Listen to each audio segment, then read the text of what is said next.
paint some stuff. Oh God, I'm doomed. So what color is this? Flower. I almost said leaf. Definitely not a leaf. It is, it's similar to the interior color of these flowers here. So it's going to be like a pink, fleshy kind of color, but it has a very strong outline. Actually stronger than this, but it's more of a magenta.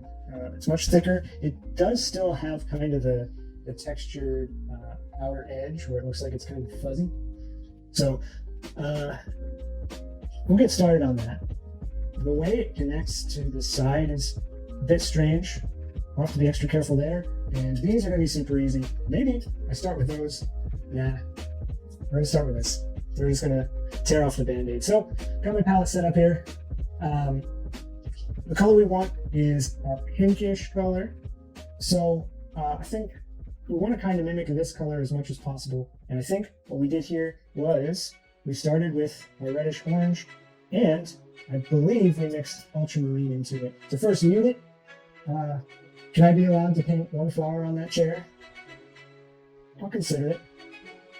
With heavy supervision. But why the hell not? You can paint this one here. That one right there. That little guy.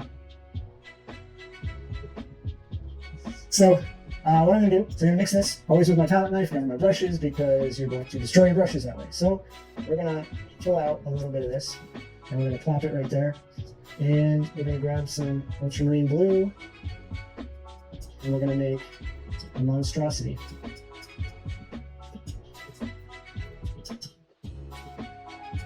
So this is a very muted color. This is essentially the same color we created for that first flower, or the first set of flowers.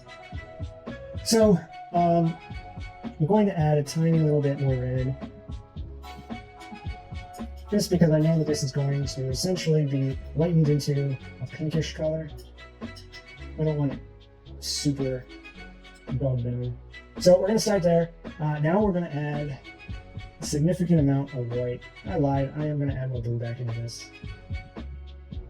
There's a bit too much red to add back in, so we want to find some happy medium, which I think we're at. So really right now I'm focusing on the saturation color.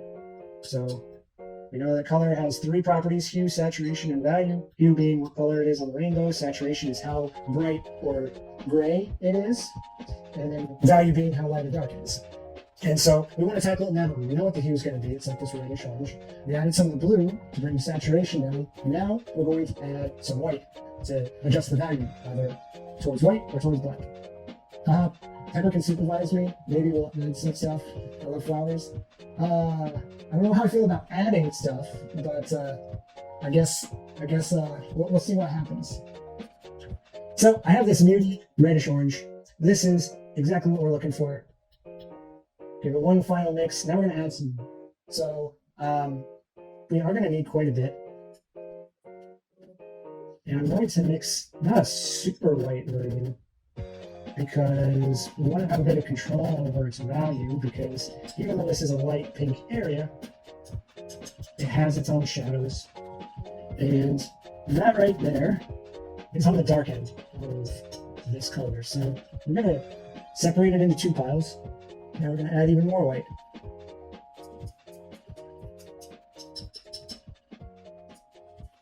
And now this is getting closer, but it's still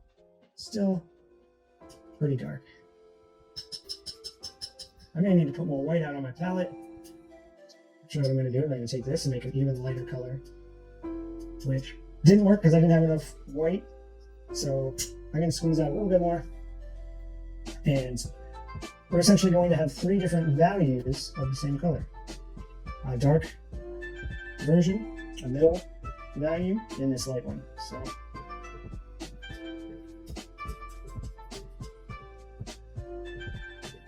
I'm just going to go for it and add a ton. I'm always worried I'm going to mix too much because I don't like wasting paint, but sometimes it just has to be done to get the color you need. If you do end up ever with just an absurd amount of paint in your mixture because you just added so many different things to it, first off, you want to be careful that you're not making a muddy color. A second, if you cut it into a smaller pile, yeah, you're kind of wasting part of that paint if you're not going to use that original color, but it's probably better than just making a giant blob and wasting the whole thing. So once you start to notice that you're mixing too much, just chop it in half, put some of that mixture off to the side, and start working with a smaller amount. It'll take less paint to affect your mixture, so you end up mixing less paint in the long run. So we're just going to set this off to the side. I've already completely mangled my palette. We might have to wipe some of this off eventually, but we have the colors that we need to start.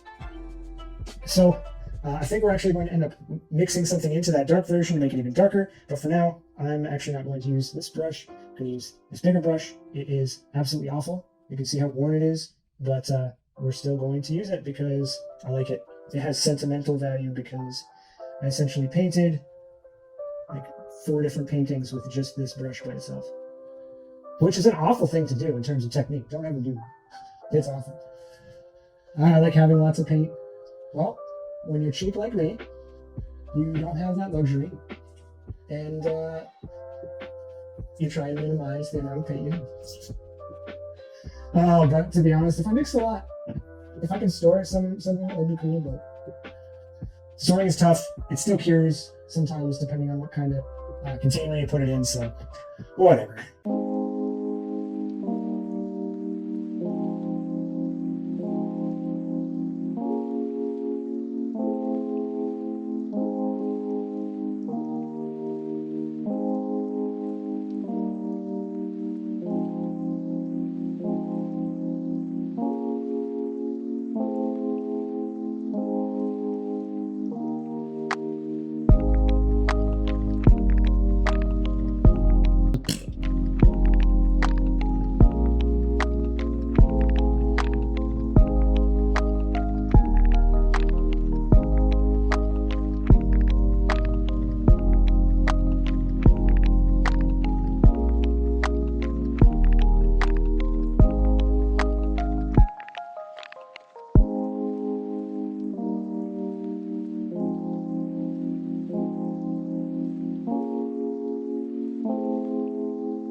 So we need to mix the yellow green.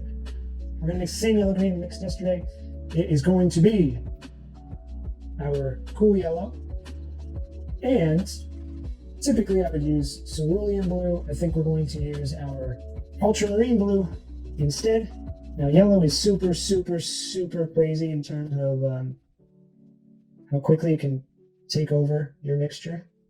So we're going to start with just a tiny little bit. Then we're going to take our ultramarine blue. We're just going to add yellow until we have a little more. In terms of hue, finding what color you want in the rainbow, that first step of mixing your colors, to find the hue that you want.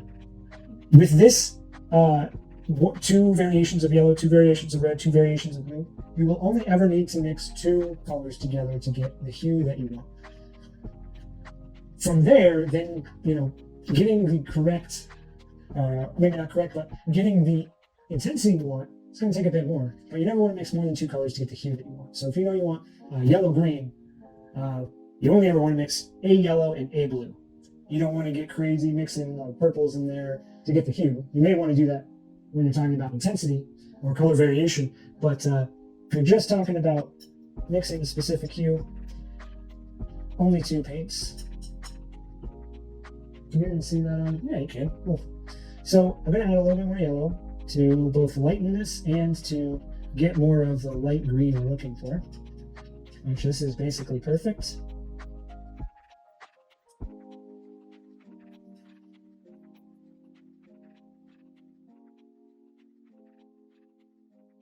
You always want to be careful about the paint on top of your palette knife. You can see that it's not quite mixed there. Underneath, that's what I'm mixing with, so that's usually almost always mixed. But on top, you may have some previous color mixtures in there. You want to be careful you don't unintentionally taint your mixture. So we also want to lighten this a bit, so I'm going to split it in half, and we're going to add some white. Just a little bit. Now this should actually be brought down in intensity a little bit. This is like neon lime green right now. It's not quite what we want. We want more of a natural leafy green. So how do we get? I gotta go. Sorry about my short stay. Thanks for the stream. Hey, it's no problem. I'll be here next week. So no worries at all. Have a good day. It's the morning for you. I'll never get that on it. But if so, good morning. Have a good day. I'm glad you're here. See you later. So, bonus points to whoever can tell me how I lessen the intensity of green, or any color really. You have the 10 seconds it's going to take me to take a drink.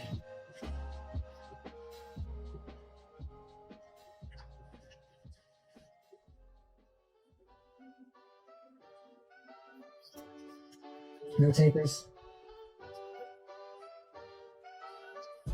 So, to lessen the intensity of any color, we want to mix the complement. The complementary color is the one that's opposite on the color wheel. The opposite of green is red. Now this is also, use white. No, white will change the value.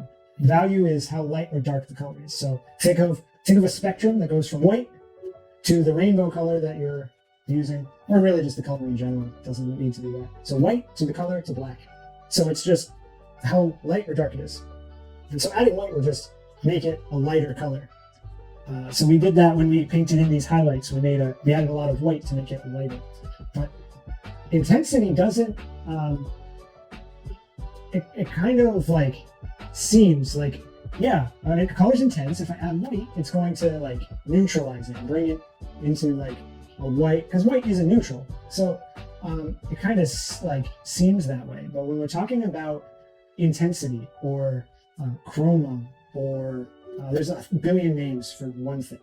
But intensity, rather than being a spectrum from white to a color to black, the intensity spectrum goes from your hue, your rainbow color, the purest form of the color you have, to gray. Gray being essentially no intensity up to full intensity. I was so wrong. You weren't that wrong. I mean, you could have said like add more green. But so what we're going to do, we're going to add a tiny little bit of red. Now also, we're making a yellow green. So if we want it to be a pure neutralization, bringing it towards gray, we're also going to have to accommodate for that yellow in there as well. And the opposite of yellow is... Am I really going to wait here until you say something? I'm pointing my palette knife at chat right now. So, the opposite of yellow is purple. To remember your opposites, red and green, think Christmas. For purple and yellow, for me it's easier because purple is my favorite color, yellow is my least favorite color. So that's easy to remember. Green is the opposite of red. We talked about that, Ramses. Green is the opposite of red. The opposite of yellow is purple. And the other opposite there, because there's 3 pairs of opposites. Red and green, yellow and purple, which we talked about, and blue and orange. The way I think of it is sports team. I'm sure you know a sports team that's blue and orange. The one I think of is the Orioles, their baseball team. I don't even watch baseball. It's just what my brain goes to. So we have green. We need to mix red as the opposite. We also have yellow in there, so we need to mix purple. So we want a reddish purple. Lucky for us, we have a reddish purple right there already, straight from the tube. So we are just going to get a tiny little bit of that. Tiny little bit. We're going to mix this in. And I'm going to mix all this together again, because we really should have neutralized it before we lightened it. And you can see that green just slowly becoming less and less bright neon lime green. And it's much more natural. May not be super apparent on camera, but we need you to show us your circle with all the colors. Oh yes, my color wheel. So might be a good time to show it here. So this is kind of covering up sections because this does a lot more things than just act as a color wheel. But if we look, here's red. Going around, it's just the rainbow. Red, orange, yellow, green, blue, purple, right? So here we have red, opposite green. We have yellow, opposite violet for those fancy artists who prefer violet to purple. And orange and blue. So there you can see them in action. And there are some in between. So here we talked about yellow-green, so let me cover that. So yellow-green, the opposite is red-violet. So it's the opposite of yellow, which is violet, and the opposite of green, which is red. And there you go. So you just need to remember those 3 pairs, and you have this entire wheel memorized. Now, that doesn't mean you can go to the next step from memory, which is in the middle here, you're going to see some triangles and some rectangles kind of laying on top of each other. And I'll talk a little bit about that for a second. But this is a lot harder to do in your head by memorizing opposites. So that's why it's always good to have a color wheel like this. So if you take a triangle like this, and let's say we pick a color. Let's say we really want our composition to be very blue. Then we can line up this arrow with blue. And now these triangles here, you'll see 2 different kinds. There's like an equilateral triangle and then an acute triangle, I guess you'd call it. And those are what are called triads. So triads are considered typically very, in some cases, the acute triangle, they're very in your face. A little less so with the equilateral triangle. And then there are tetrads, which are the rectangles, or there's actually a square in there as well. And those are a bit more varied. You know, there's more color variations in them, and they aren't quite as jarring as the triads. So if we take this triangle and we say, okay, we want blue, this acute triad will be yellow-orange and red-orange. This is actually called a split complementary triad, because you're taking the complementary color and you're splitting it to the left and right. And so these are the 3 colors of your color scheme. You have yellow, orange, red, orange, and blue. And you can just imagine how that would apply to a certain situation. You know, that could be a desert. It could be a sunny, like water landscape, something like that. Now, if you go to the equilateral triad, you go one step further and you have essentially a perfect triangle with your blue. So you have straight up yellow, blue, and red. And that is the primary colors. The primary colors by themselves make a triad. So if we want a little bit more interesting and less, I want to say juvenile, because primary colors are typically used for branding towards children. If we want a little bit more, less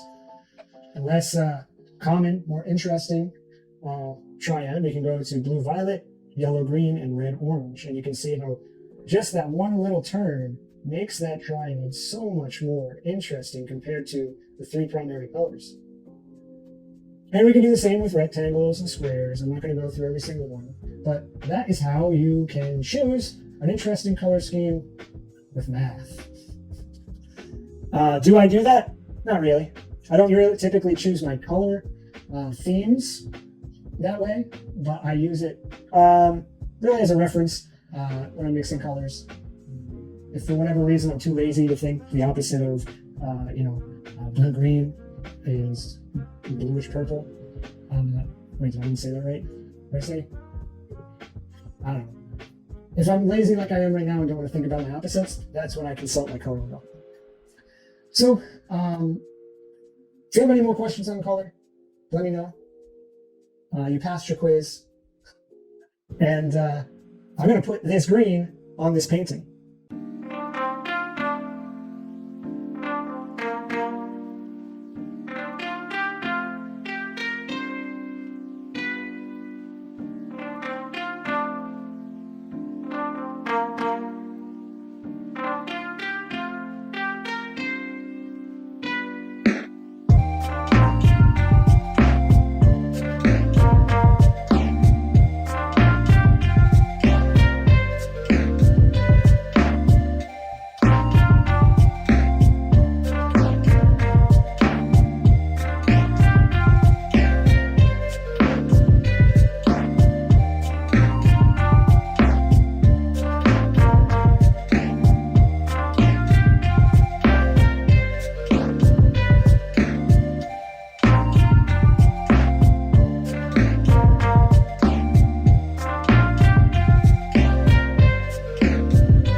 I think with that, we're going to wrap up the stream.